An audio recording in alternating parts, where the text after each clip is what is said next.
Hello, everybody. Welcome back to Heinecke Sports. My name's Ocean. How's it? My name's John.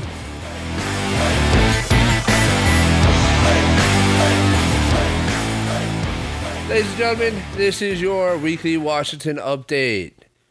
You didn't ask for it, but it's here. So we're gonna cover a few things as far as the Washington Commanders go. We're gonna talk about the injury report. We're gonna talk about Carson Wentz and Taylor Heinecke, and then we're gonna talk about the road to the playoffs and what can happen, what will happen, I should say.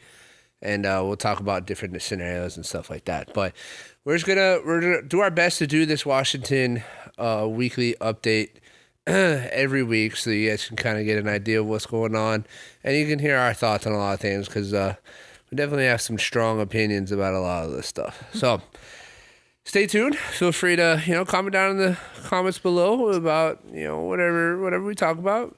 Don't comment about the fact that I'm wearing a beanie in Hawaii, okay? I've been looking for this beanie ever since John gave it to me, and I finally found it, so I'm wearing it, all right? Even though it's 80 degrees outside, but yeah. It's probably mid-70s right now. Yeah, maybe. I don't know. All right, so weekly Washington update. All right, John. This week is a big week, right? We play the Browns on Sunday. Right, yep, Sunday, right? Sunday game. Okay.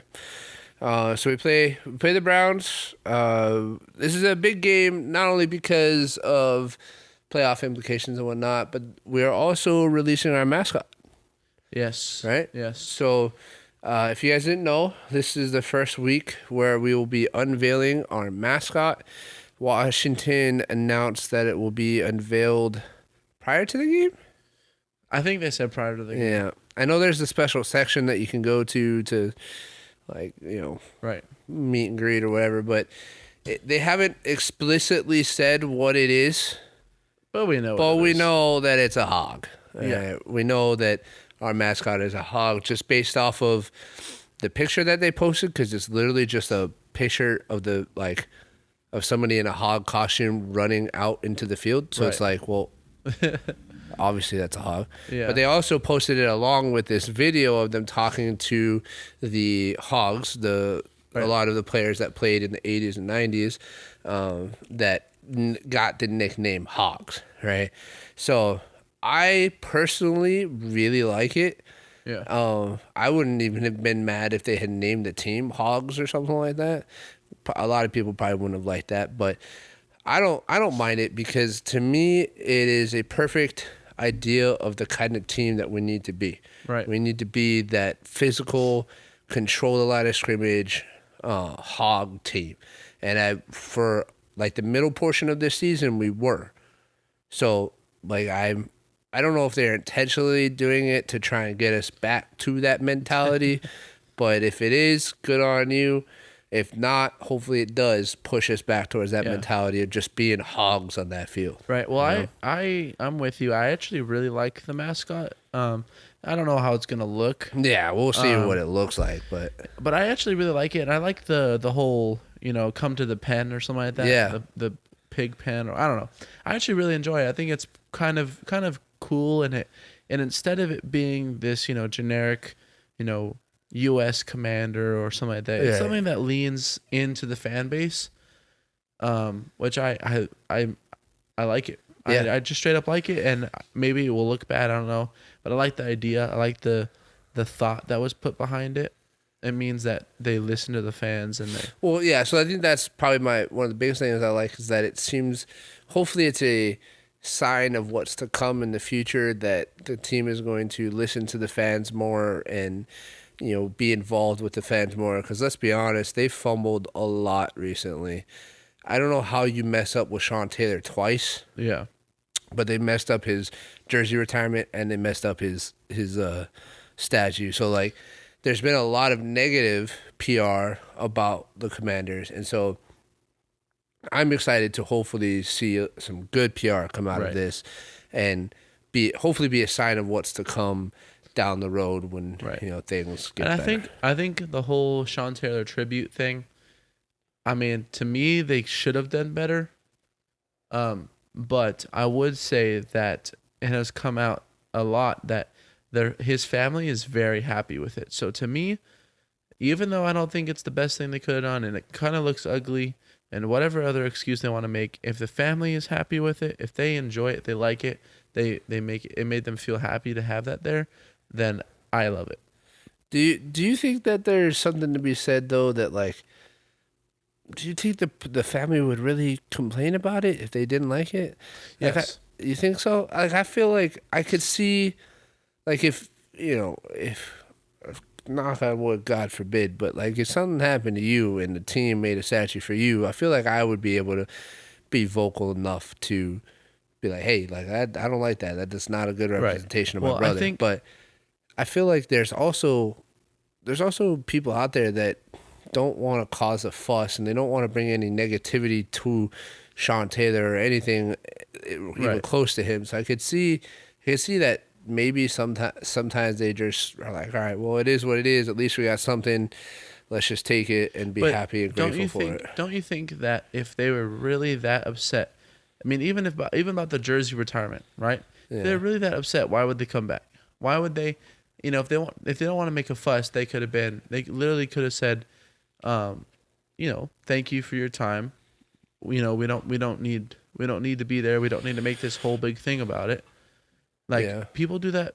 Even people who don't want to make a fuss, they do that all the time. Yeah. So if they really were that offended, I feel like something would have happened already. But I'm not. I mean, I don't know. So for that whole thing, I think it's personal for us because we loved Sean Taylor so much. Well, I never actually remember watching him play, but he's been an inspirational thing just because of his passing and how good he actually was. Right. But the Sean Taylor thing is it's wishy-washy, but okay. But I think going back to the whole pig or hog thing, I don't mind it. I mean, I love it actually. I really like it. Yeah, it's enjoyable. I do. Let's get back on track here because we talked about two things that I didn't even say we were going to talk about in the intro of this video. Well, let's go into Carson Wentz. Yeah, all right. Let's talk about Carson Wentz. So, for those of you that don't know yet, which I don't know how you don't know yet if you're watching this because you're a Washington fan, but unfortunately, or I don't know, fortunately, I don't know, it depends on what side of you it are. For me personally, unfortunately, Taylor Heinecke has been benched going forward, and Carson Wentz is starting as of this week, and we'll see what happens in the future. I don't think, as far as I know, I don't think Ron Rivera has named him the starter for the rest of the season, no matter what, but he has said that right now he is the starter. So I don't like it personally. I don't know. I think it does not help the team to bounce back and forth. You pick someone and you stick with them. Even though Taylor Heinecke has not been playing the best of ball, he's been really loose. Well, he hasn't been throwing picks, but he's been very loose with the ball lately. I feel like you just got to pick someone and stick with them. I agree. I think that the back and forth only creates negativity within the team. Now, I know that Carson Wentz and Taylor Heinecke have a really good working relationship, and they're very respectful, and like there's no, as far as I can tell, there's no animosity between them. They both understand that this is a business, that they have jobs to do, and that if they're not the guy that's getting the start, then their job is to help that person do whatever they can to be better. So, like, on that aspect of it, it's great that we have two quarterbacks that are willing to do that, because there are other quarterback duos in the league that are not so willing to work with each other. Yeah, like Jimmy Garoppolo and Trey Lance. Exactly. So, or at least that's the way it looks. Well, I mean, So, that's good. But, like you said, for the team, it's not good to be constantly changing the leader of your offense. And I personally don't think that Taylor Heinecke was really playing that bad. Like, yes, I understand the benching against San Fran. He lost a fumble, then threw a pick, like, pretty quickly. So I understand it, and I was okay with it in the moment because they were just looking for a spark, and they were hoping that maybe Carson Wentz coming in would deliver. But when Carson Wentz came in, he didn't do anything either. Yeah. It's not like he came in and all of a sudden the offense was moving the ball any better than they were. I mean, Taylor Heinecke had 200 yards that game, didn't he? something like before Carson Wentz came Well, in. that's the issue. Is why are we throwing it so much? Yeah, right. So that's what I mean is that I don't think Heinecke was playing that bad. I think it's a combination of poor offensive line play and poor play calling. Like this just goes back to my thing all season long of just get rid of Scott Turner. We need to get rid of Scott Turner because I don't understand why we have been this grounded pound offense for 7 or 8 weeks now, and in the past 2 games, all of a sudden we're trying to throw the ball 40 times a game. Yeah. Why? Why are we doing that? It's not like the run game was unsuccessful, because Brian Robinson had his first 100-yard career game, or first career 100-yard game, and then he followed it up with another all-purpose 100-yard game with like 90 yards of rushing. Yeah. And then the game against San Fran, he may not have had a lot of yards. I want to say he had maybe like 60 yards or so, but I guarantee you his yards per average were in the 5 yards or so. In fact, I will look that up so I'm not just throwing numbers out there. But hold on. Yeah, it just... I don't know. I mean, so it's not like it was. I don't know. I feel like we're just trying to save our season, you know. Yeah. And I don't know if I agree with the way that we're doing it, but I mean, if it works, it works. If it doesn't, then you know that we shouldn't have done that. But all right. So I guess I should retract my statement a little bit. Taylor Heinecke had 166 yards, but he had 2 touchdowns and 1 interception. And then Brian Robinson had 58 yards, 22 carries. So he had like a 2.6 average. I don't remember him having that many carries during the game, but I guess he did. And if that is the case, then I don't know. I feel maybe it counteracts my argument, I don't think it's that we're not running it as much. I think that we're not being creative with the run game. That's probably better way to put it. So in school for me, there's a play called fold. It's our counter, right? It's where we have an offensive line pull in to kick, and we have a tight end pull in to fill the gap and press the linebacker, right? Sure. So we've been doing that lately with two tight ends, where one tight end will kick, we'll leave a tight end on the right side to kick, and then we'll run a tight end and a tackle up the middle, right? Mm-hmm. So basically, what we're trying to do is get Brian Robinson on either an outside linebacker or a safety, right? Rather than having him go against an inside linebacker or defensive lineman. The issue is when you run that same play 10 times a game, right? 10 plus times a game for the past 5 games, teams are going to catch on to it. Even though we're doing it in different formations, different movements, and all that stuff, teams are going to catch on that we're going to run that the counter play. They call it a duo within the Washington offense. And on Command Center on the Washington Commanders YouTube page, they break it down quite often. They put a man in motion, and they use motion to single out the backside defender and then also create cutback lanes and all this and that. But like you said, regardless of how many different formations you run it and regardless of how many times you run it, people are going to catch on to it. This is the professional level of football. Right. It is defensive coordinators' jobs to figure out what you're doing and figure out how to stop it. Right. And if you don't have the ability to update and change what you're doing to keep defensive coordinators guessing, then you're not an effective offensive coordinator and should be fired. You should be gotten rid of, because there's no such thing as a perfect offense that cannot be beaten. There's no such thing. Every offense there's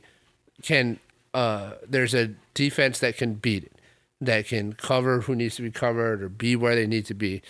There's always an answer, and it's a chess game of offensive coordinators and defensive coordinators, or whoever the play callers are, I should say, to play that game. So if you are not doing an effective job of changing your strategy so that teams can't figure out what you're doing, you need to go. You're like, what? if that's the definition of your job and you're failing at it. Right. So I will give Scott Turner credit that he did adjust the offense after Taylor Heinecke came in to use what he had. And it worked, and it did really well. But now, 7-8 games later, people are figuring out how to stop our duo concept. Right. And at this point, a good offensive coordinator needs to be able to readjust and do something different. Right. But he's not. We're doing the same thing over and over and over.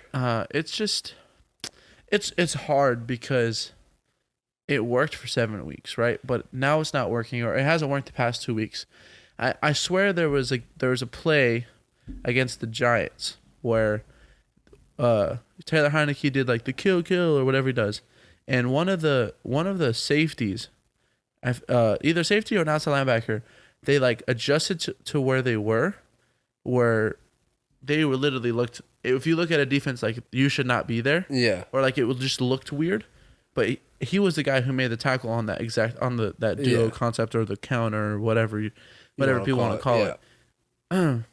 He literally saw it, heard it, and was like, "Yep, it's coming." Yeah. And like you got to be able to change it, but also like you got to be more creative. Like if you want to be this creative guy in the passing game, like get creative in the run game too. Yeah, you know, I agree. And where like we were doing those end arounds to Curtis Samuel that have been working. Where have that been in the past 2 weeks? They haven't been. Right? All we do is run inside zone with Curtis Samuel, and it's like he's a small dude. Yeah, why are you shoving him up the gut? Yeah. Maybe shove him up the gut once or twice a game. Maybe. But get him to the edge. Use his speed. If you're gonna use him in that like that wide back role or whatever, use him like that. Yeah. You know? I agree 100%. I think that regardless of the way that this season ends, I think Scott Turner needs to go. I think we need a completely fresh take on offense and somebody to just restart. Whether it ends up being good or bad is a different question. But right now, I don't think Scott Turner is it. I think Scott Turner needs to go. Also, I think that if we don't win the next 2 games, I think there's a chance everybody gets fired. Yeah, I would agree. Because to be stuck at 7 games, not going to lie, that's what happened in Carolina. Yeah. They had 3 straight seasons of 7-9. Yeah. And our first year with Ron Rivera went 7-9. Last year we went 7-10. You know, which is the equivalent of 7-9, but just with the. And this year, season. if we don't win another game, we'll be 7-9-1. Yeah. 7-9-1. Yeah. And it's like, that's below mediocre. Yeah. And we can't have that, especially when we have one of the best rosters in the league. But to counteract my own statement, I think the next year was when the Panthers went 15-1. So I'm not saying I don't know. I can't remember. I'm not saying we're going 15-1, but it's just we have way too much talent on our roster. Yeah, we have way too much talent. If we're looking at like somebody like maybe the Jaguars who have some talent here and there and some average players here and there, and they're stuck at like the 5-win window or whatever, that I understand. Get rid of everybody, start fresh is what they did. But we have way too much talent to be at a 7-win team 3 years in a row. Way too much. Right. Way too much talent. This is a good segue into our next game as we play the Browns. And did we talk about that already? No, but I want to save that for last. Let's talk about the injury report right now. Okay. So I'm just going to go through the list right now and talk about who they are, what their issues are, and whether or not they practice. So keep in mind, ladies and gentlemen, this is Thursday, so they have one more practice tomorrow, which is more of like a run-through anyway, but it does count on the injury report. Like they have to report whether or not they practiced. So first off, we have John Bostic, our inside linebacker. He has a pectoral injury, did not practice Wednesday or Thursday, which is a little concerning because he has been getting a lot of reps in our defense right now. Yeah, I don't think he played it all last week, too. Yeah, he played a little bit. Sakeed Charles, a guard, he has in concussion protocol, did not practice Wednesday or Thursday.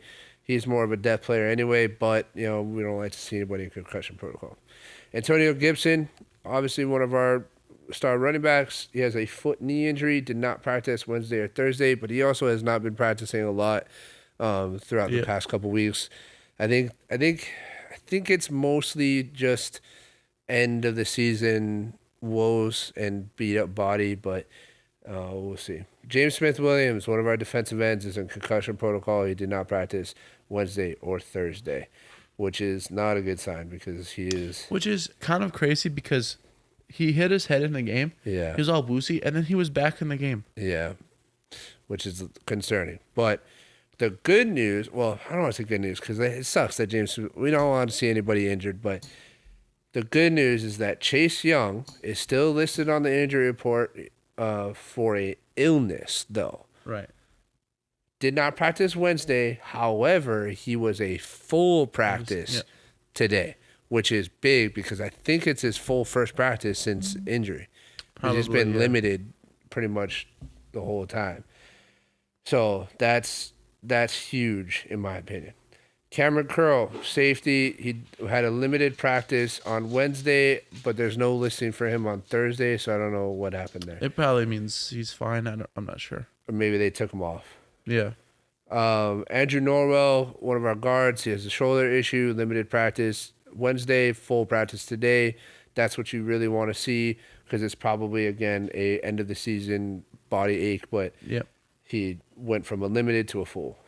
Brian Robinson is on the injury report for a quad injury he's been dealing with for the past couple weeks. They have stated that it is a end of the season kind of thing, but he was full practice Wednesday, full practice today.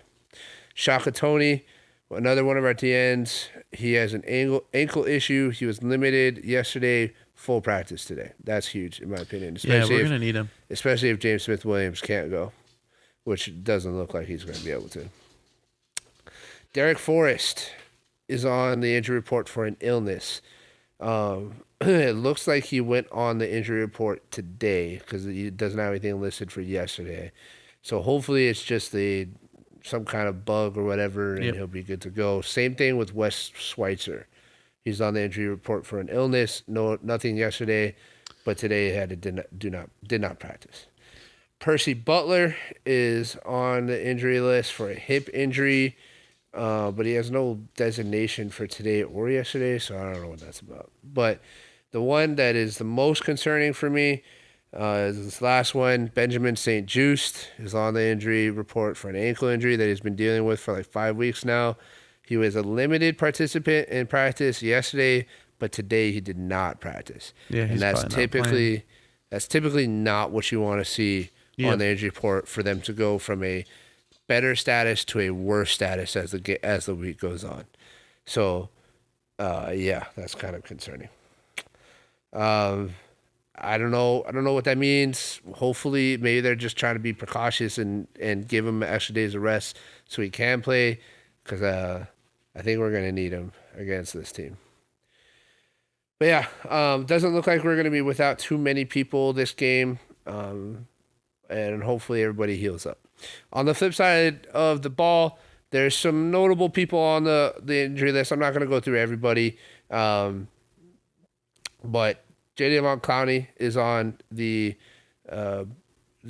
injury list. He is in concussion protocol as well as an illness.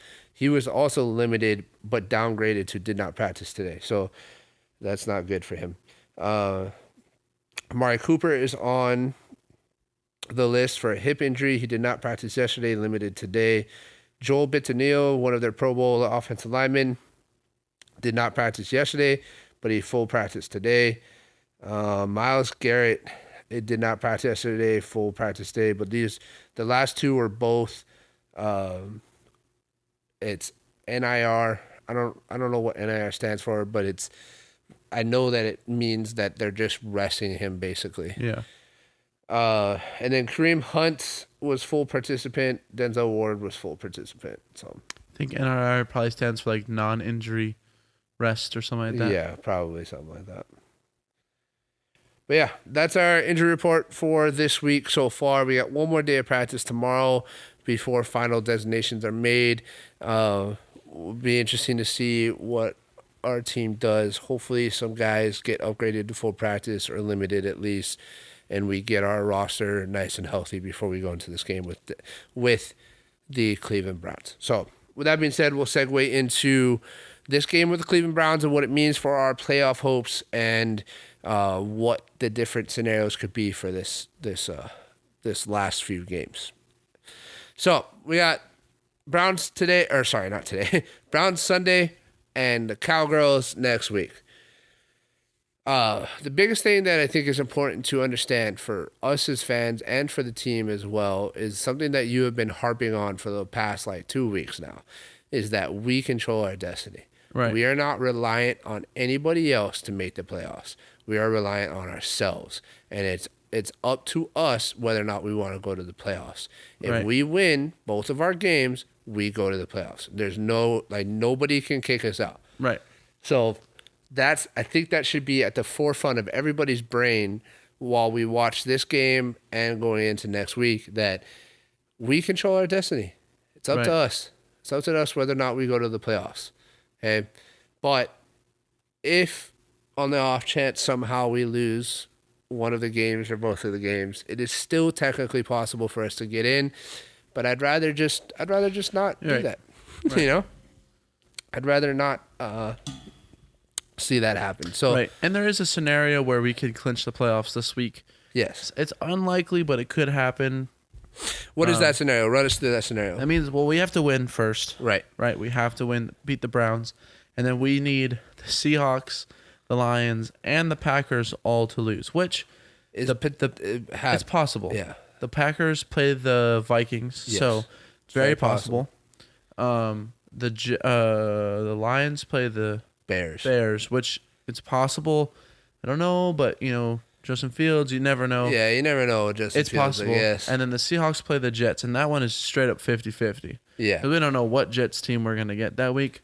We don't know what Seahawks team we're going to get either. So, it'd be nice if all of them were to lose and we win and we clinch a playoff spot this week and don't have to worry about it. But like I said, it definitely won't happen if we don't win. Right. And then also, it's like I said, like I've been harping, we control our own destiny. Everything that we want, if I was a coach, everything that we want is still ahead of us. Right. So what? We've lost the past 2 games. So what? We got blown out last week. So what? We didn't get blown out. We scored 20 points. It was 7. We lost by 17, but it was. So what? We got blown out last week. So what? We played a really great team. Yeah. But everything that we want is still in front of us. Yeah. And we gotta win. We gotta win. I don't care. Whatever's going on with you, whatever's going on at home, unless it's something like a death in the family or a relationship, like a huge relationship, like marriage failing, whatever, nothing should matter except for winning this game and winning against Dallas. Yeah. Because if you want to go to the playoffs, if you want to say your playoff team, if you want to be that team, you got to be that team.